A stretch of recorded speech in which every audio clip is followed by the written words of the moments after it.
I was serving dinner in my own house when my daughter Carla shouted right in front of everyone, "My grandma smells like pee."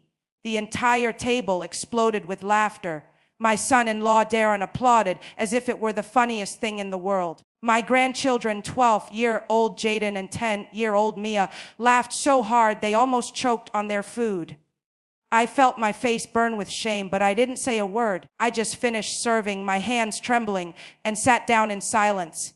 At 67, I had become the punchline at my own table. After raising Carla by myself since she was 2, working double shifts to afford her private tutors and a comfortable life, I was now treated like a burden in the house I built with my own sweat.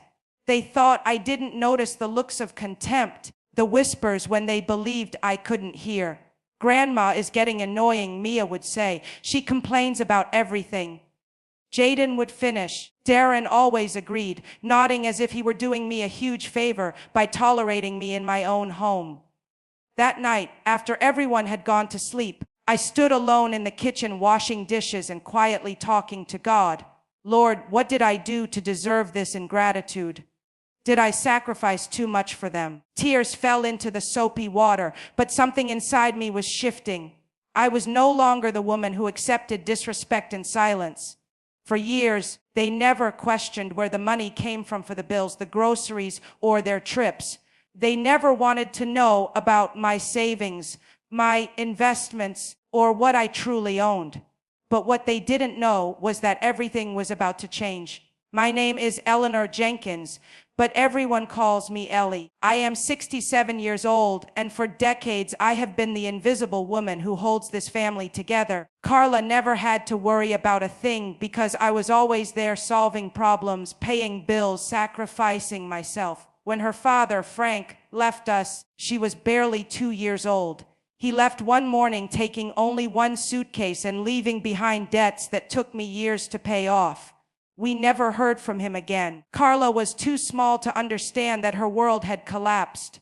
But I understood perfectly. I worked as a seamstress during the day and cleaned offices at night to save every dime. My girl never went without. I paid for her English classes, computer courses, and a private college degree in business administration. When she married Darren, I gave them $50,000 as a gift to start their life. When Jaden was born, they moved in with me into the house I had purchased years earlier.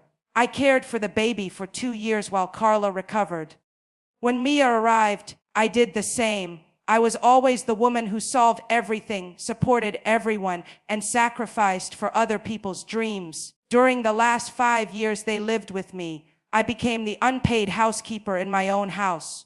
I woke up at 500 in the morning to prepare breakfast, lay out the kids' school clothes, and cook dinner. Carla worked a part-time shift at a retail store, earning barely minimum wage. But she lived as if she were wealthy. Darren had been unemployed for the last 8 months since he was laid off from the accounting firm. But he pretended he was evaluating better offers.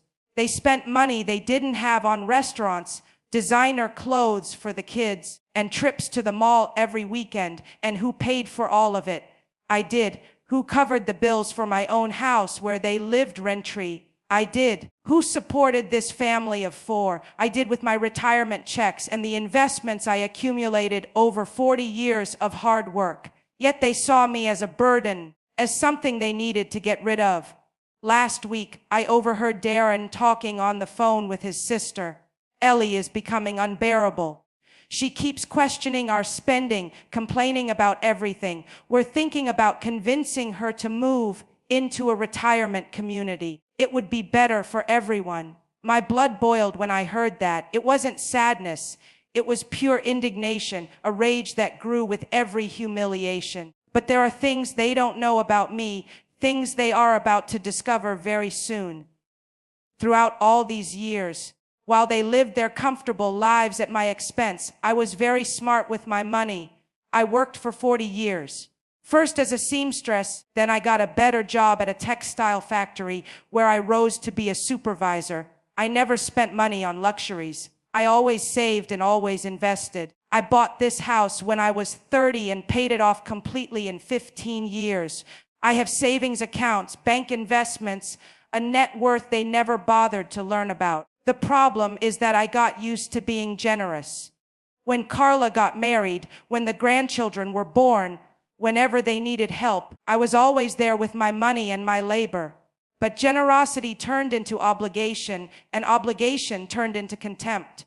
Now they see me as an old, useless employee, like a bulky piece of furniture that needs to be moved out of the way.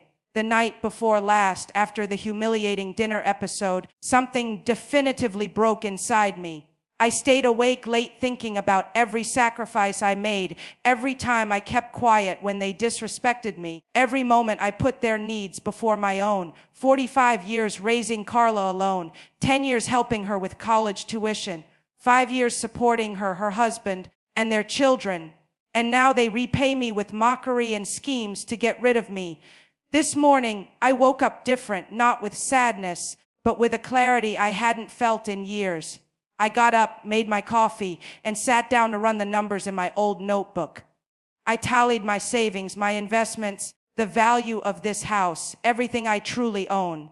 The figure made me smile for the first time in months.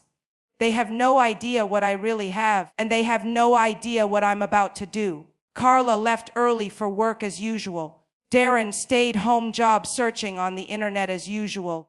The children went to school, and I stayed there in my kitchen planning my freedom, because that is what I am going to do. I am going to free myself from this family that sees me as a burden.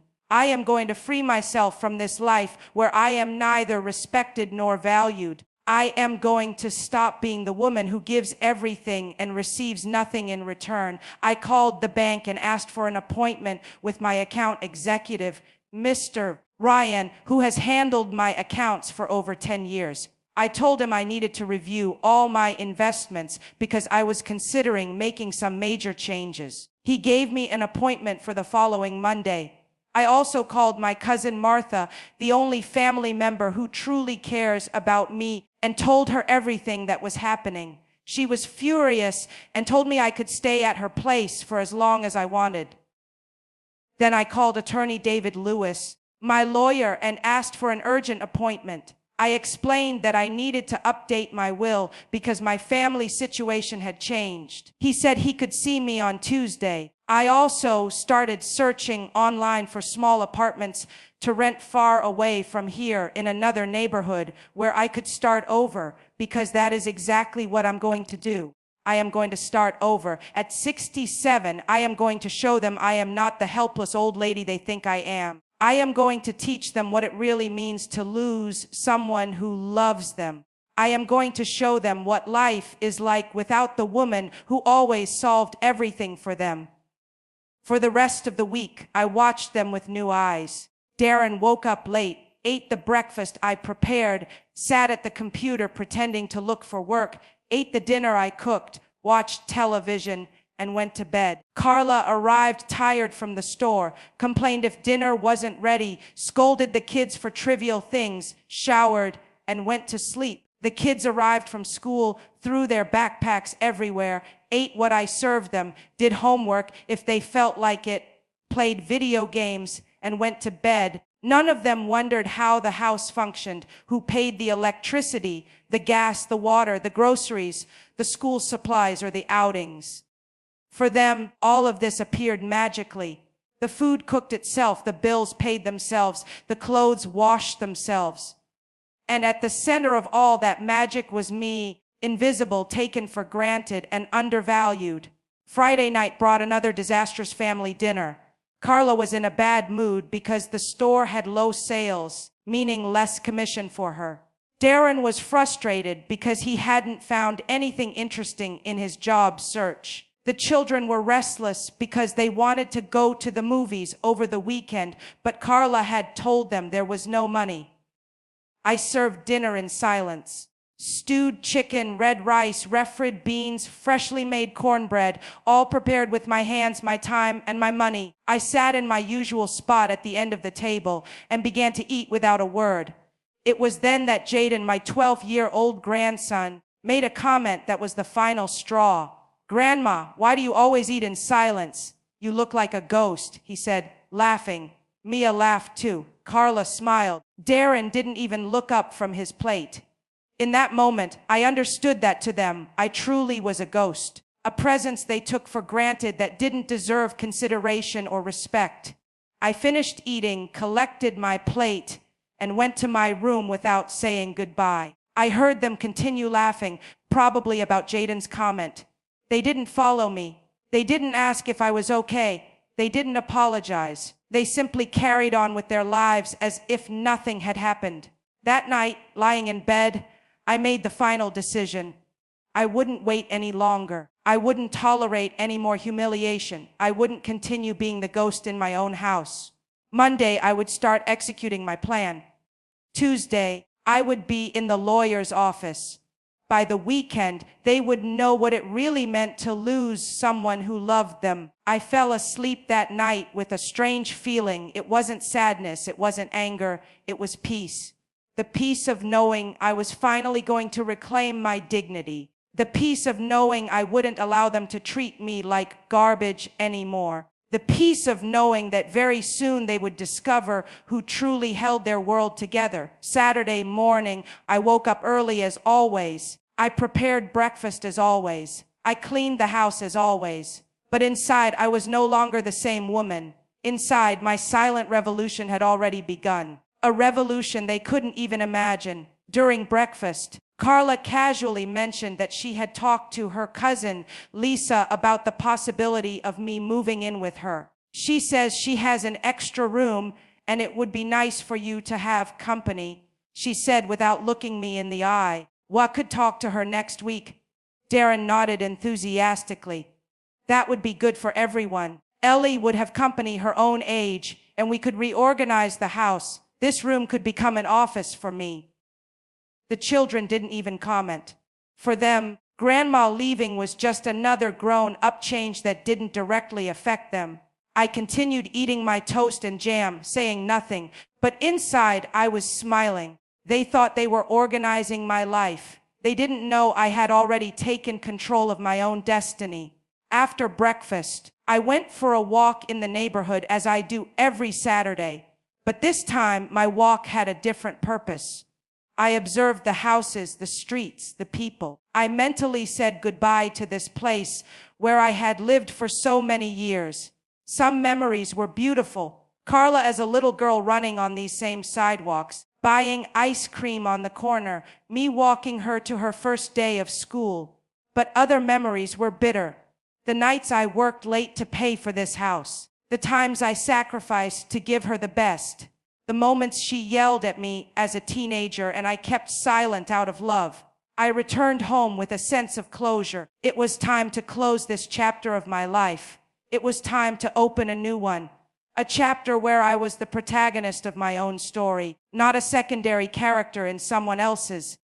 Sunday afternoon, while everyone was watching a movie in the living room, I stayed in the kitchen organizing important papers I would need to take with me. My birth certificate, social security card, investment statements, house deeds, and bank documents. Everything was in order. Everything was ready for my new life. Carla came into the kitchen to pour herself some water and saw me with all the papers spread out on the table. "What are you doing, Ma?" she asked with some curiosity. "Organizing some documents," I replied, giving it no importance. "What for?"